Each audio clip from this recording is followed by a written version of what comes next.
சமஸ்கிருதம் சொல்றீங்க, சமஸ்கிருதத்தோட கல்வெட்டு எப்போ கிடைச்சது தெரியுமா? கிபி 1ஆம் நூற்றாண்டில் தான் கிடைச்சது.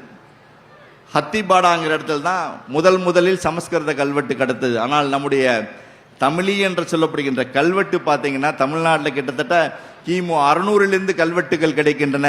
இன்றைக்கு அது பின்னோக்கி சிவகலையிலும் சென்று கொண்டிருக்கிறது தான் பெருமையா இருக்கு நமக்கு. கிட்டத்தட்ட 15 லட்சம் ஆண்டுகளுக்கு முன்னால் இருந்து மனிதன் வாழ்ந்து வருகிறான் என்பதற்கு அடையாளம் சொல்லுகின்ற ஒரே மாவட்டம் திருவள்ளூர் மாவட்டம் தான் இந்தியாவிலே.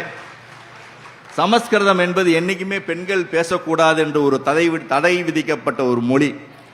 பெண்கள் பேசக்கூடாது என்று தடை விதிக்கப்பட்ட மொழி எவ்வாறு தாய்மொழியாக இருக்கும் என்ற கேள்வியை முதல்ல எழுப்பி பாருங்க.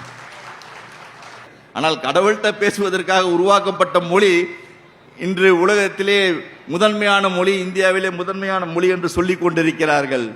அதுபோன்ற தவறான புனைவுகள் இன்று வரலாற்றில் கட்டமைக்கப்படுகின்றன. அதுதான் மிக முக்கியமான பிரச்சனை.